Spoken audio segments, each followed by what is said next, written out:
চরমোনাই জোটে থাকবে না বেরিয়ে যাবে? পর্দার অন্তরালে আসলে কি ঘটছে? কি চাইছে জামাত, কি চাইছে চরমোনাই? পাশাপাশি বিএনপি ইসলামিক জোট নিয়ে কি ভাবছে? তাদের দৃষ্টিটা কোথায়? কোন সিদ্ধান্তের উপর নির্ধারণ হলে বিএনপি লাভবান হবে, অথবা জামাত কোন সিদ্ধান্ত নিলে বিএনপি চাপে পড়তে পারে? এই রাজনৈতিক সমীকরণগুলো এখন দুর্দান্ত মাস্টার স্ট্রোকে চলছে। বলা হচ্ছে জামাত শেষ পর্যন্ত একটি মাস্টার স্ট্রোক খেলছে। তারেক রহমান তাকিয়ে আছে আগামী নির্বাচনে বিএনপিকে জয়ী করতে হলে তাকে কোন চালটি দিতে হবে শেষ সময় এসে। চলুন এই বিষয়গুলো বিস্তারিত আলাপ করবো আজকের লাইভ সেশনে। কালকে পর্যন্ত খবর হলো জামাত বা ইসলামিক যে জোটটি, সেই জোটটিতে একটি আসন বন্টন হয়েছে। পূর্বে আমরা দেখেছি যে জামায়াত ইসলামী প্রায় 200 আসন নিজের ঘরে রেখে বাকিগুলো তারা বন্টন করেছে। তো এই ক্ষেত্রে আমরা প্রথম থেকে যে আসন বন্টনের খবরগুলো আপনাদের দিয়েছিলাম, সেখানে কিছু পরিবর্তন এসছে।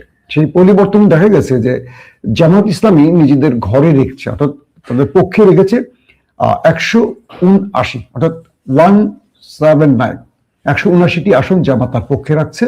বিপরীতে এনসিপি কে জামাত বা ইসলামিক জোট দিচ্ছে 30টি আসন।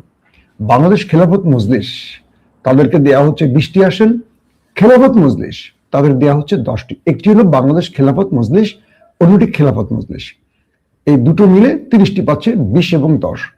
এলডিপি সেটি পাচ্ছে 7টি আসন, এবি পার্টি 3টি আসন, বাংলাদেশ ডেভেলপমেন্ট পার্টি 2টি আসন, নিজামে ইসলাম 2টি আসন।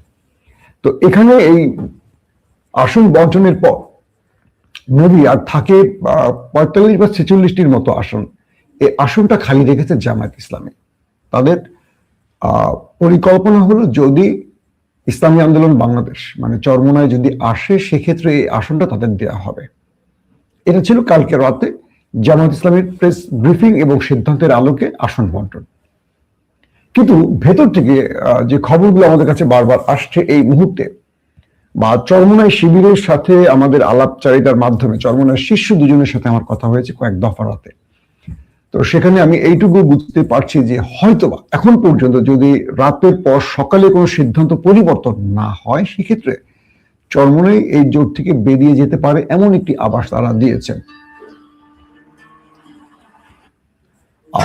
চরমোনাই এই জোট থেকে বেরিয়ে যেতে পারেন এমন একটি আভাস তারা দিয়েছেন। তবে আজকে বোধহয় তারা বিকেলের দিকে একটি প্রেস কনফারেন্স করে তারা এটা জানাবে।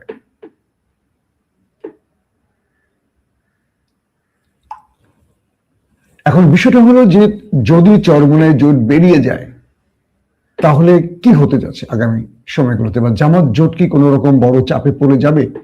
এটা নিয়েও এখন বিভিন্নভাবে বিভিন্ন মহলে কথা হচ্ছে। প্রশ্ন করতে পারি জামাত ইসলামকে।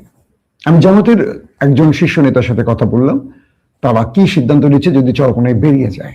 জামাত বলছে তারা এই ইসলামিক জোটটাকে ধরে রাখার জন্য সর্বোচ্চ স্যাক্রিফাইস করার ইচ্ছা পোষণ করছে, এবং তারা বারবারই ইসলামী আন্দোলন এই জোটের সাথে কথা বলছে, জোটের বিভিন্ন দলের সাথে কথা বলছে। কালকে একটি গুরুত্বপূর্ণ বৈঠক হয়েছে, অনেকটা গোপনীয়তার সাথে বলা যায়, আবার অনেকটা বলা যায় রুদ্ধতার বৈঠক। সেখানে এনসিপি, এলডিপি, এবি পার্টি, জামাত ইসলাম এরা সবাই, মামুনুল হকের সকল গ্রুপগুলো বসছে। তো সেই গ্রুপে আমরা যতটুকু খবর পেয়েছিলাম যে চরমোনাই ছিল না, তারপরে তারা প্রেস কনফারেন্সটি করেছে। এখন প্রশ্ন হলো যে চরমোনাই জামাতে থাকলে এই জোটটি শক্তিশালী হবে বা জামাত লাভবান হবে, নাকি চরমোনাই বেরিয়ে গেলে বিএনপির লাভ হবে? এটারও যদি আমরা একটু হিসেব মেলাতে চাই, সেক্ষেত্রে যেটা বুঝতে পারি যে জামাতের মধ্যে একটা বড় গ্রুপ চাইছে তারা মানে চরমোনাই এই জোটে না থাকুক। কারণ চরমোনাই প্রথমে জামাতের কাছ থেকে 100 আসন চেয়েছে, এর পরবর্তী তারা 70 থেকে 80টি বা 80 থেকে 70টি আসন চেয়েছে। তারপরে তারা নেমেছিল 60টি আসনে। এখন পর্যন্ত তারা 60 আসনে বহাল রয়েছে। অর্থাৎ এই জোটে তারা থাকবে যদি জামাত তাদের শেষ পর্যন্ত 60টি আসন দেয়। আর জামাত সর্বোচ্চ প্রথমে তাদেরকে 30, 35, এরপর 40। কালকে প্রেস কনফারেন্সে বোঝা গেছে যে তারা 45 থেকে 46টি আসন সর্বোচ্চ দিতে পারে এই দলটিকে। এরপরে মোটামুটি চরমোনাই সিদ্ধান্ত নিয়েছে তারা একক নির্বাচন করতে পারে। আর এই মুহূর্তে চরমোনাই বিএনপি জোটে যাবে কি যাবে না এই প্রশ্নটিও আসছে না, কারণ বিএনপি এই ব্যাপারে কোনো আগ্রহ দেখাচ্ছে না। দুটো বিষয় খেয়াল করেন, চরমোনাই যদি জামাত জোটে থাকে সেক্ষেত্রে এটা সত্য কথা যে সারা দেশে 2 থেকে 3% ভোট বাড়বে। চরমোনাইয়ের ভোট সবচেয়ে বেশি রয়েছে বরিশালে।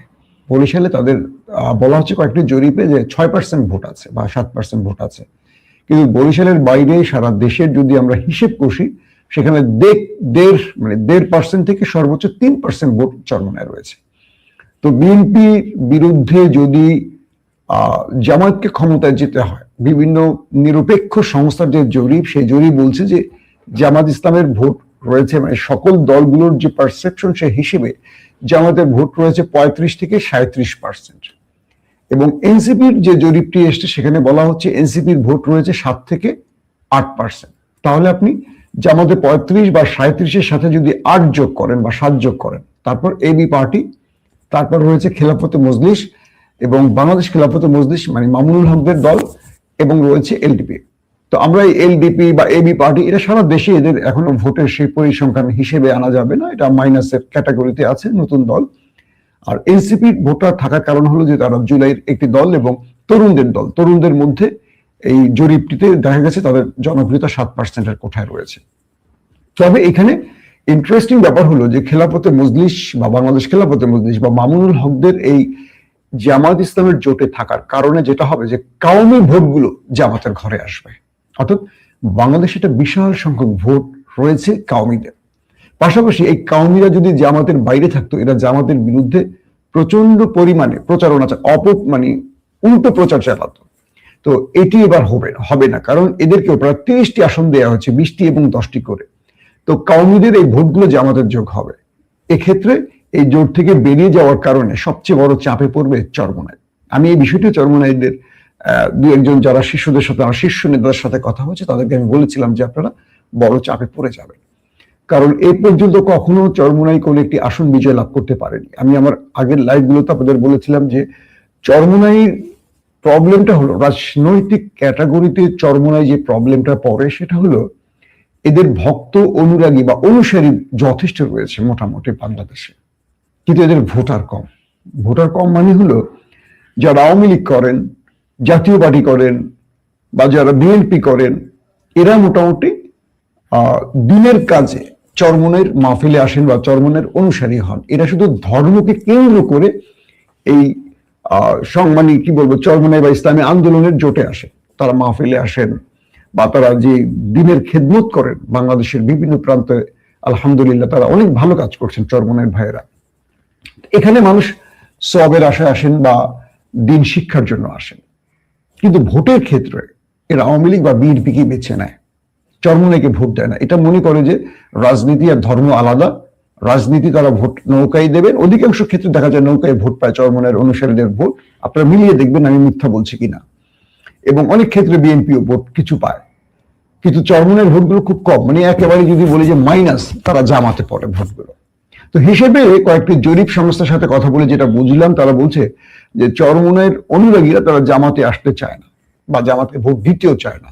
তাদের মধ্যে যে থিমটা তৈরি হয়েছে, কারণ তারা দীর্ঘদিন জামাত বিরোধী হিসেবে পরিচিত বা জামাত বা চরমোনাই তারা একে অপরকে অপছন্দ করতো, আদর্শিক কারণ বলি বা যেটাই বলি না কেন।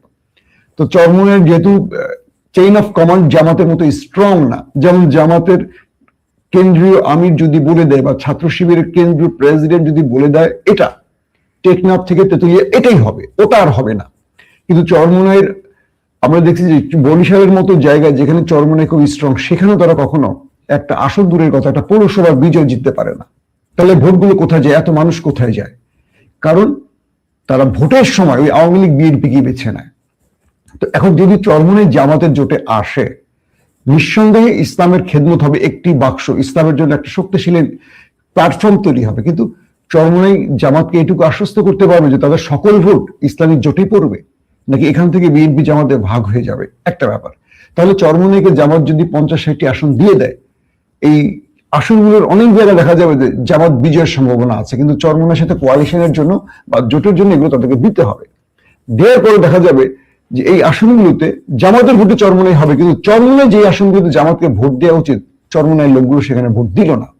কারণ তাদের অনুসারীদের মধ্যে সেই মাইন্ডসেট আগে থেকে তৈরি আছে। আবার তারা নেতার নেতৃত্ব বা নির্দেশ খুব একটা মানবে না সাধারণ পিপল যারা চরমোনাই। সেক্ষেত্রে জামাত আসল ছাড়লো, কিন্তু তারা তাদের ভোট যোগ করতে পারলো না। এটা জামাতের জন্য লস হবে। এটা কিন্তু বিশ্লেষণগুলো আসছে, আমি সেভাবে বলছি, একটু নিরপেক্ষ জায়গা থেকে চিন্তা করবেন। তো জামাতের মধ্যে একটি গ্রুপ বলছে যে চরমোনাইকে এতগুলো আসন না দিয়ে জামাতকে ভিন্ন চিন্তা করা উচিত। তবে জামাতের কেন্দ্রীয় বা মজলিসি শুরা বলি বা যাদের নীতি নির্ধারণী যে ফোরামটা আছে, তারা বলছে যে না, আমরা একসাথে আন্দোলন করেছি 5 তারিখের পর, হাসিনা পতনের পর আমরা একটি বাক্সের জন্য সর্বশেষ চেষ্টাটা করে যাব। যেহেতু তারাও দিনের খেদমত করছে, আমরাও দিনের জন্য কাজ করছি, সো আমাদের চেষ্টা থাকবে যে আমরা একটি প্ল্যাটফর্ম থেকে এই কাজ নির্বাচনটি করব এবং আগামী দিনে দেশ গড়ার ক্ষেত্রে আমরা একটি প্ল্যাটফর্মই দেশকে গড়ব। সর্বশেষ সেজন্যই জামাত ইসলামী কালকে রাতে তাদের আসন বন্টনের ক্ষেত্রে কিছু আসন, 40-45টির মতো আসন তারা বাদ দিয়ে ঘোষণা করেছে। এখন যদি এক্ষেত্রে শেষ পর্যন্ত আজকে যদি বিকেল 2টা-3টার মধ্যে বা বিকেলের মধ্যে চরমোনাই ঘোষণা দিয়ে বসে জুমার নামাজের পর যে তারা ইসলামী জোটে থাকবে না, সেক্ষেত্রে জামাত 226টি আসনে নির্বাচন করবে। চরমোনাই আসনগুলো জামাতের যোগ হবে। 75টির মতো আসন বোধহয় জামাত, বা 76টি আসন বোধহয়, 76, 75 বা 74 এরকম একটি, ধরেন 74টি আসনের মতো জামাত তার জোটকে দেবে। আর বিএনপি তার জোটকে দিচ্ছে মাত্র 10টি আসন। তো বিএনপির 290 আসনের বিপরীতে জামাত ইসলাম 226টি আসনে ফাইট করবে। পাশাপাশি ভোটের পারসেপশন গুলো যদি আমরা ওই যেটা প্রথমে বললাম যে বিএনপির কত পার্সেন্ট ভোট বা বিএনপির সাথে যারা জোট করছে তাদের কিন্তু ভোট পার্সেন্ট নাই, মাইনাসের ক্যাটাগরি, কিন্তু জামাত যাদেরকে পেয়েছে তাদের মোটামুটি একটা পারসেপশন আছে। আবার আন্দোলনে কেন্দ্র দখল, মারামারি বা একটা প্রেশার ক্রিয়েট তৈরি করা, এই ক্ষেত্রে বিএনপি তার জোটের যে মুখগুলো আছে তাদের ভূমিকা থাকবে না। বিএনপি এককভাবে ভূমিকা রাখতে হবে। জামাতের সঙ্গে এনসিপি আছে, যথেষ্ট পাওয়ারফুল একটি সংগঠন তাদের, হয়তো নতুন দল, কিন্তু তারা জুলাই আন্দোলনের পোস্টার বয় ছিল, মূল ফ্রেমে তারা ছিল, তারা একটা ভূমিকা রাখতে পারবে। এবং এনসিপির সাথে বলতে পারি আমাদের ইউনূস সরকারের একটা ভালো সম্পর্ক আছে, সেই ক্ষেত্রে এনসিপি একটা ভালো চাপ তৈরি করবে জামাতের পক্ষে। আবার কওমি গ্রুপটাকে মোটামুটি পেয়ে যাবে 80% বা 90% পেয়ে যাবে জামাত খেলাফতে মজলিস খেলাফতের জন্য বা মামুনুল হকদের জন্য। এই জায়গায় একটা প্রেশার তৈরি করবে জামাত। কিন্তু পক্ষান্তরে বিএনপির জোটে সেই রকম কোনো স্ট্রং, নুরুল হক নূর বলি, কিবরিয়া বলি, হাবিজাবি যারা আছেন, এদের আসলে কোনো বাংলাদেশের রাজনৈতিকভাবে কোনো স্ট্রং ভ্যালুও নেই, গুরুত্বও নেই, এদের ভূমিকাও নেই। হয়তো বা নুরু কথা বলবে, নুরু তো এরশাদের মতো সকালে একটা বলে বিকালে একটা বলে, একে সেভাবে গুরুত্ব দেওয়া হয় না এখন আর। তো সবকিছু মিলে জোট থেকে যদি বেরিয়ে যায় চরমোনাই, এটা তাদের ক্ষতি হবে। আমি এটাও বুঝিয়েছিলাম তাদের নেতাদের যে আপনারা বেরিয়ে যায় না। আবার আমার কেন যেন মনে হচ্ছে যে বিএনপিও চায় চরমোনাই জামাত জোটে থাকুক, কারণ এতে জামাতের অসুবিধাটা বেশি হবে। এটা বিএনপি কয়েকজন বলছে যে আমরা চাই যে চরমোনাই ওখানেই থাকুক, কারণ যে আসনগুলোতে চরমোনাই তার প্রার্থী দেবে, ধরেন 50টা আসন জামাত দিল চরমোনাইকে কোয়ালিশনের জন্য, তো চরমোনাইকে সাধারণভাবে এডুকেটেড লোকগুলো কি বেছে নিবে? এটা বিএনপি, আমার কথা বলছি না, আপনারা হয়তো বলবেন যে মাসুম এটা কি বললেন, আমি বিএনপির থিমটা বলছি, যারা বিএনপির নেতারা বলছেন যে জামাত মোটামুটি রাজনৈতিক ক্ষেত্রে একটু কোয়ালিটি আছে বা তারা রাস্তায় সেইভাবে একটা ভূমিকা রাখতে পেরেছে। চরমোনাইয়ের ক্ষেত্রে আবার একটু ভিন্ন, তারা একটু বেশি কি বলবো ইসলামিক চিন্তাটা বা তারা একটু আধুনিক চিন্তা থেকে একটু বাইরের চিন্তাটা করে, যেটা বাংলাদেশের সব পিপল একসাথে অ্যাকসেপ্ট করবে না। যেমন শিবিরকে আমরা যদি দেখি ঢাকা ভার্সিটিতে বিজয় পেয়েছে, কিভাবে বিজয় পেয়েছে, সবার মন জয় করেছে, যে বোরকা পরে, যে বোরকা পরে না, যে ইসলাম মানে, যে ইসলাম মানে না, সবাই ভোট দিয়েছে। কিন্তু চরমোনাইয়ের ক্ষেত্রে এটা হবে না, যারা ইসলাম মানে তারাই ভোট দিবে, যারা মানে না বা যারা পর্দা করে না বা যারা ইসলামের অনুশাসনের একটু বাইরে, তারা চরমোনাই কোনো প্রার্থীকে ভোট দেবে না। এটাও মোটামুটি বোঝা যায়। কিন্তু জামাত হলে এই ভোটগুলো জামাত টেনে আনতে পারবে, কারণ এই পরীক্ষাটা মোটামুটি জামাত ইতিমধ্যে 5 তারিখের পর থেকে দিয়েছে এবং মানুষ এটাকে আস্থায় নিয়েছে। সবশেষে যে কথাটি বলবো যে এই জোটটি যদি ভেঙে যায়, জামাতের লাভ হবে, বিএনপি চাপে পড়বে এবং সবচেয়ে বেশি ক্ষতি হবে চরমোনাই এককভাবে নির্বাচন করলে একটি আসনও পাবে না যদি কোনো জোটে না থাকে। মোটামুটি ধরে রাখেন চরমনাইকে রাজনৈতিকভাবে সংসদে যেতে গেলে রাজনীতির অনেক কৌশলে মানে বিজয় লাভ করতে হবে, যে কৌশলটি গত 5 তারিখের পর জামাত বিএনপিকে কঠিন টাফ টাইম দিয়েছে। আপনারা দেখেছেন যে বিএনপির মতো একটি দল যারা 3বার ক্ষমতায় ছিল, সেই দলটি জামাতের সাথে ন্যারেটিভ তৈরি থেকে শুরু করে প্রত্যেকটা খেলার হেরে গেছে। একটি বিশ্ববিদ্যালয় 5 তারিখের পর একটি বিশ্ববিদ্যালয় বিএনপি বা ছাত্রদল বিজয় লাভ করতে পারেনি, পক্ষান্তরে সবগুলো জামাত শিবির নিয়ে গেছে। জামাতের এই মাস্টারের স্ট্রোকটি বোঝার উপায় নেই। জামাত কি আসলে চাইছে চরমনাই থাকুক না চলে যায়? তারা বাইরে দেখাচ্ছে থাকুক, কিন্তু ভেতরে তাদের অনেক নেতা খুশি চলে গেলে। এই যে বিষয়গুলো, এই বিষয়গুলো নিয়ে আসলে ঠিক বুঝে উঠতে পারছি না জামাত কি চাইছে। জামাত চাইছে কি আর বলছে কি এটাও বোঝা খুব কঠিন। তবে জামাতের আমির বা জামাতের নায়েবে আমির তারা বলেছেন তারা চাইছেন চরমনাই তাদের সাথে থাকুক এবং ইসলামী শক্তিগুলো একসাথে থাকুক। এখন আমরা সবশেষ যে কথাটি বলতে পারি, আগামী নির্বাচনে 226টি আসন যদি জামাত নেয়, অর্থাৎ চরমনাই আজকে যেটা বললাম বেরিয়ে যায় জামাত জোট থেকে, তাহলে 226টি আসন পাবে জামাত। এবং এই 226টি আসনে বিএনপি কড়া ফাইট দিতে হবে জামাতকে, কঠিন ফাইট দিতে হবে। কারণ জামাত তার আসনগুলোকে ধরে রাখার জন্য বিএনপিকে প্রত্যেকটা ক্ষেত্রে টাফ টাইম দেবে। এখন আমরা যদি ধরে নেই যে বিএনপি কেন্দ্র দখল নিয়ে নেবে প্রশাসনিকভাবে, এটাও পারবে না। কারণ প্রশাসনিকভাবে বাংলাদেশের বিভিন্ন ক্ষেত্রে আমরা দেখেছি বিএনপির পাশাপাশি জামাত শিবিরও কঠিন জায়গায় বসে গেছে, যদিও জামাত শিবির সেখানে নিজেকে প্রকাশ করে না। ঠিক নির্বাচনের দিন হালচাল পাল্টে যাবে। সেনাবাহিনীর ক্ষেত্রে উপরস্থ অফিসারদের মধ্যে হয়তো জামাতিদের সংখ্যাটা একেবারে নাই বা কম, খুব কম, কিন্তু গুরুত্বপূর্ণ যারা নির্বাচনকে বাস্তবায়ন করবে বাংলাদেশে বা যারা মাঠে কাজ করবে, এদের মধ্যে জামাত প্রীতি একটা তৈরি হয়েছে 5 তারিখের পর। সেনাবাহিনীর মধ্যে অনেকেই ইদানিং জামাতকে পছন্দ করতে শুরু করেছেন। কারণটা কি? 5 তারিখের পর কিছু বড় দল ভুল করেছে, কিন্তু জামাত খুব কৌশলে এগিয়েছে। তো এরা মনে করছে যে হাসিনা পরবর্তী বাংলাদেশে সুশাসন প্রতিষ্ঠার জন্য একটা ইসলামিক দলকে বেছে নেওয়া এবারের জন্য উচিত। আবার যখন তারেক রহমান বাংলাদেশে পা রেখেছেন, তখন হিসেবটা আবার একটু এলোমেলো হয়ে গেছে। কারণ তুমুল জনপ্রিয় বিএনপি বা জিয়াউর রহমান বা বেগম জিয়ার সন্তান তারেক রহমান রাজনীতিতে বাংলাদেশে পা রাখায় আবারও বলা যাচ্ছে যে রাজনীতির পারদ ওঠানামা করছে। যতক্ষণ তারেক রহমান বাংলাদেশে আছেন বা অধিনায়কের ভূমিকায় আছেন বিএনপির, ততক্ষণ বলা যায় না কোন দিকে ঘুরবে আমাদের রাজনীতির পথ। প্রত্যেকে ভালো থাকবেন। আল্লাহ হাফেজ।